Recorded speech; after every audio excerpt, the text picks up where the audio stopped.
বেদ পাঠশালা। রীতি দুয়ার দাও খুলে করো শ্রবণ, প্রভুরই বচন বেদ পাঠশালা। নমস্কার। শান্তিপিয়াসী মানুষ শান্তির খোঁজে কত কিনাই করছে, কিন্তু শান্তি পাচ্ছে কি? যিনি প্রকৃত শান্তি দিতে পারেন, সেই শান্তিরাজকে যদি জীবনে গ্রহণ না করা যায়, তাহলে শান্তির অন্বেষণ করা বৃথা। প্রিয় বন্ধু, বেদ পাঠশালা অনুষ্ঠান আপনার জন্য নিয়ে এসেছে শান্তির বার্তা। প্রিয় শ্রোতা বন্ধু, বেদ পাঠশালা অনুষ্ঠানে আপনাকে জানাই সাদর অভ্যর্থনা। এই বাইবেল অধ্যয়ন অনুষ্ঠানে আমরা এখন লেবীয় পুস্তক অধ্যয়ন করছি। এখানে আমরা সেই আবাসস্তম্ভের মধ্যে দিয়ে আধ্যাত্মিক আবেদন রূপে ব্যক্তিগতভাবে কিভাবে আমরা পবিত্র ঈশ্বরের নিকটবর্তী হতে পারি সে সম্পর্কে দেখছি।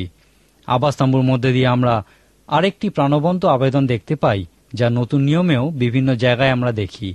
সেটা হলো, যদি আমরা প্রকৃতই যীশু খ্রিস্টের অনুসরণকারী হই, তাহলে আমাদের বুঝতে হবে যে আমাদের শরীরও জীবন্ত ঈশ্বরের মন্দির।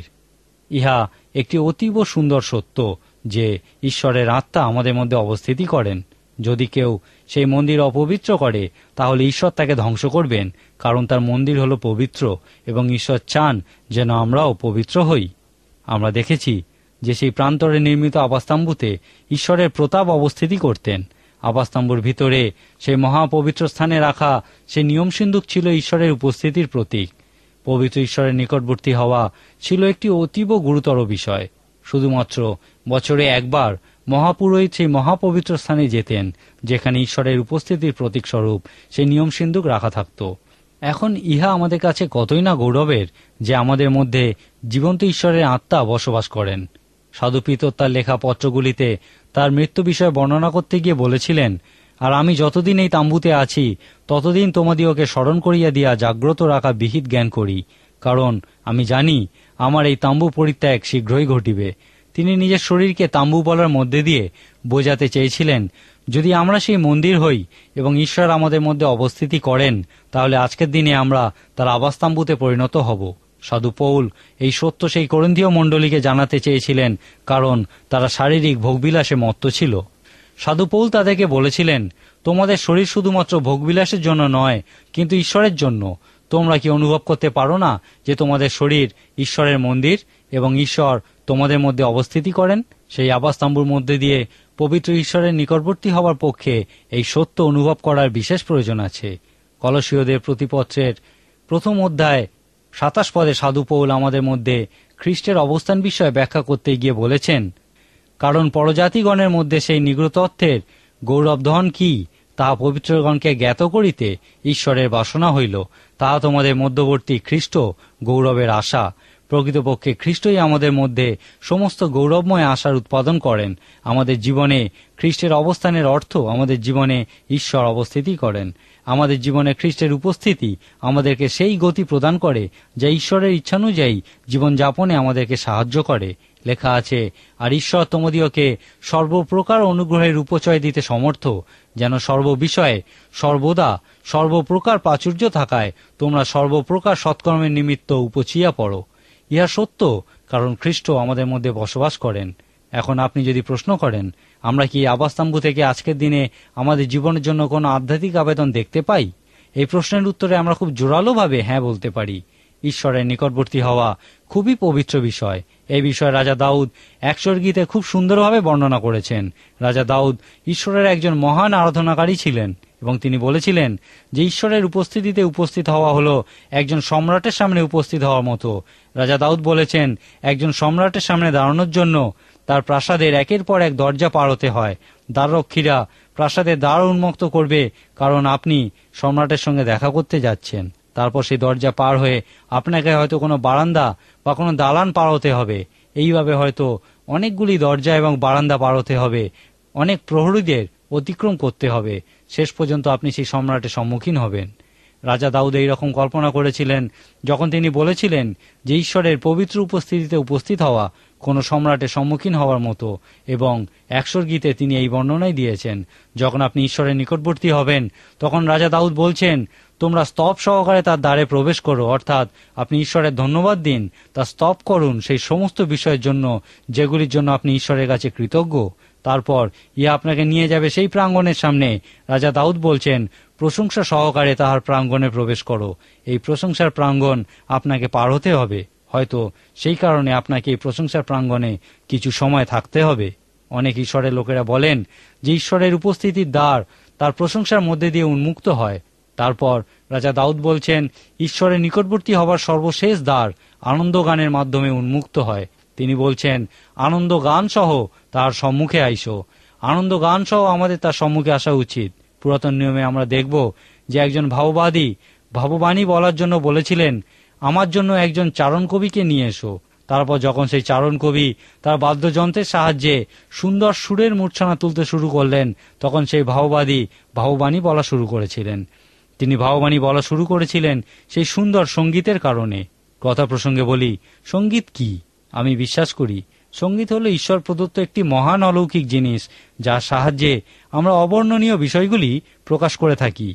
সঙ্গীত বা সঙ্গীতের মধ্য দিয়ে ঈশ্বরের প্রশংসা করা আমাদেরকে ঈশ্বরের নিকটবর্তী হতে সাহায্য করে। একশোর গীতে রাজা দাউদ বলছেন, আপনি যখন ঈশ্বরের পবিত্র উপস্থিতিতে অবস্থিতি করেন তখন কতকগুলি বিষয় আপনি জ্ঞাত থাকেন। আমি বলতে চাইছি যে ওই বিষয়গুলি সম্পর্কে আপনি প্রকৃতই জানেন। আপনি জানেন যে আপনি পবিত্র ঈশ্বরের উপস্থিতিতে আছেন। আপনি জানেন তিনি উত্তম। আপনি জানেন যে তিনি হচ্ছেন মেষপালক এবং আপনি হচ্ছেন মেষ। এই রূপে অনেক কিছু বিষয় আপনি জ্ঞাত থাকেন যখন আপনি ঈশ্বরের উপস্থিতিতে তার আরাধনা করেন। এই সমস্ত বিষয় জানার পর তিনি চান যেন আপনি ইহাও জানতে পারেন যে তার দয়া অনন্তকাল স্থায়ী এবং তার বিশ্বস্ততা পুরুষে পুরুষে স্থায়ী। তারপর আনন্দের সঙ্গে ঈশ্বরের সেবা করুন। এখানে প্রকৃতই খুব সুন্দরভাবে বর্ণনা করা হয়েছে কিভাবে আমরা ঈশ্বরের নিকটবর্তী হতে পারি, ইহা প্রকৃতপক্ষে কি এবং আমাদের জীবনে ইহার ফল কি হয় সেই বিষয়ে। এইভাবে আমরা যখন একান্তে ঈশ্বরের বাক্যের আরাধনা করি তখন এই বিষয়ে সেই ছোট্ট তাম্বু বা আবাসতাম্বু প্রভূত সাহায্য করে। আমরা যখন ব্যবস্থার বিষয়ে আলোচনা করছিলাম আমরা দেখেছি যে ব্যবস্থার অক্ষর বধ করে কিন্তু ব্যবস্থার আত্মা জীবনদায়ক। আজকে আমরা সেই ব্যবস্থার অক্ষরের অধীনে নেই। যীশু খ্রিস্ট এসেছেন এবং এখন আমরা তার অনুগ্রহের অধীনে আছি। ব্যবস্থার আত্মা সর্বদা জীবনদায়ক এবং ব্যবস্থার আত্মার একটা অর্থ এবং উদ্দেশ্য আছে। আজকে যদি আপনি সেই প্রান্তরের আবাসতাম্বুর কাছে আসতে চান, আপনাকে তার ব্যবস্থার বিষয়ে চিন্তা ভাবনা করতে হবে না, কারণ যীশু খ্রিস্ট সেই সমস্ত ব্যবস্থা পূর্ণ করেছেন। ব্যবস্থার অক্ষরের আর প্রয়োজন নেই। কিন্তু ব্যবস্থার আত্মা কি এই আবাসতাম্বুর সংশ্লিষ্ট বিষয়গুলির ক্ষেত্রে এখনো প্রযোজ্য? অবশ্যই। যদি আপনি সকালবেলা একান্তে ঈশ্বরের সান্নিধ্যে সময় কাটাতে চান, তার স্তুতি আরাধনা করতে চান, ঈশ্বরের উপস্থিতিতে কিছু সময় থাকতে চান, তাহলে সেই আবাসতাম্বুতে যাজকেরা যেভাবে ঈশ্বরের নিকটবর্তী হতো সেইভাবে চিন্তা করুন আপনি সেই হোমার্থক বেদির দিকে যাচ্ছেন বলির জন্য একটা পশু নিয়ে, এবং ইহা এই ঘটনার প্রতীক যে আপনি বিশ্বাস করেন যীশু খ্রিস্ট ঈশ্বরের মেষশাবক রূপে আপনার পাপের জন্য এবং সমগ্র জগতের পাপের জন্য ক্রুশে মৃত্যুবরণ করেছিলেন। যদি আপনি ইহা আগে কখনো না করে থাকেন তাহলে আজকে শুরু করুন। আপনার পাপ থেকে ক্ষমা পাবার জন্য যীশু খ্রিস্টে বিশ্বাস করুন এবং তারপর যীশু খ্রিস্টের মাধ্যমে আপনার পাপ ক্ষমা করার জন্য ঈশ্বরের ধন্যবাদ দিন।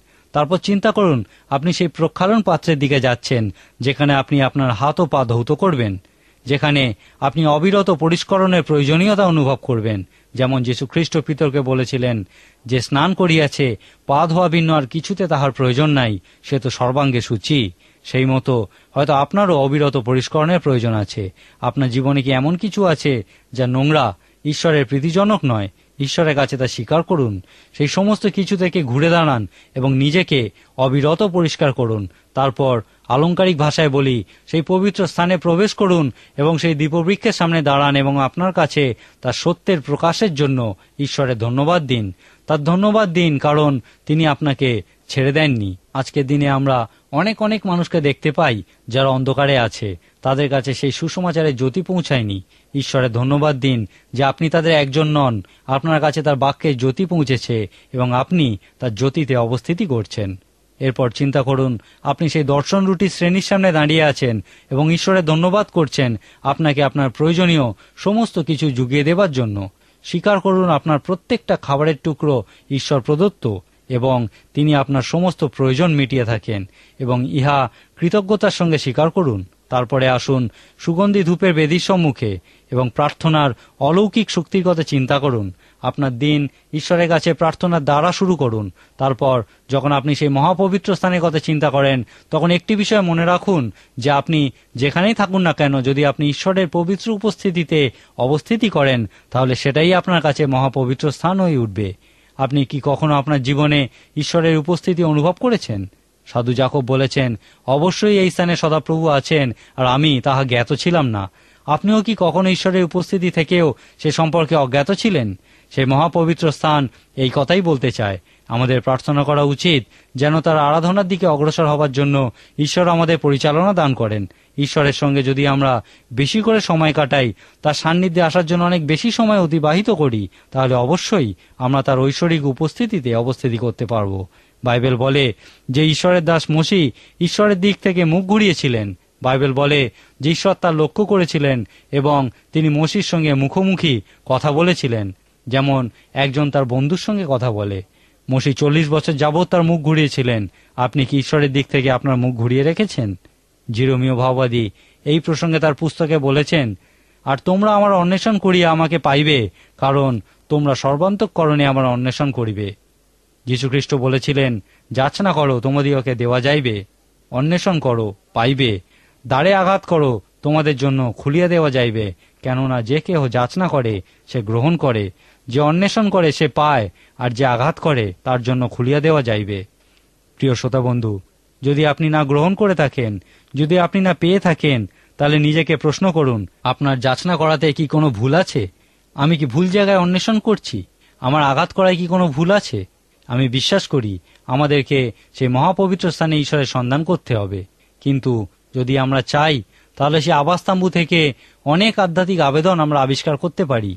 ইহাদের মধ্যে সবথেকে গুরুত্বপূর্ণ আবেদনটি হল, একজন পাপী মানুষের পক্ষে এখনও সেই পবিত্র ঈশ্বরের নিকটবর্তী হওয়া এবং তার উপস্থিতিতে অবস্থিতি করা সম্ভব একমাত্র সেই জীবন্ত পথের দ্বারা। সেই যীশু খ্রিস্ট আমাদের মুক্তিদাতা, পরিত্রাতার মধ্য দিয়ে একমাত্র তা সম্ভব। আপনি কি কখনো ঈশ্বরের উপস্থিতি অনুভব করেছেন? যীশু খ্রিস্ট বলেন, আমি পথ, সত্য ও জীবন, আমাদিয়া না আসিলে কেহ পিতার নিকটে আইসে না। আমরা আবাসতাম্বুতে এই আধ্যাত্মিক চিত্রই দেখতে পাই। ঈশ্বর আপনার সঙ্গে দেখা করতে চান এবং আপনার জীবনকে তার পবিত্র মন্দিরে পরিণত করতে চান। আজকের মতো আমার সময় এখানেই শেষ। আগামী অনুষ্ঠানে আবার দেখা হবে। ঈশ্বর আপনার মঙ্গল করুন। প্রিয় শ্রোতা বন্ধু, আজ আর সময় নেই।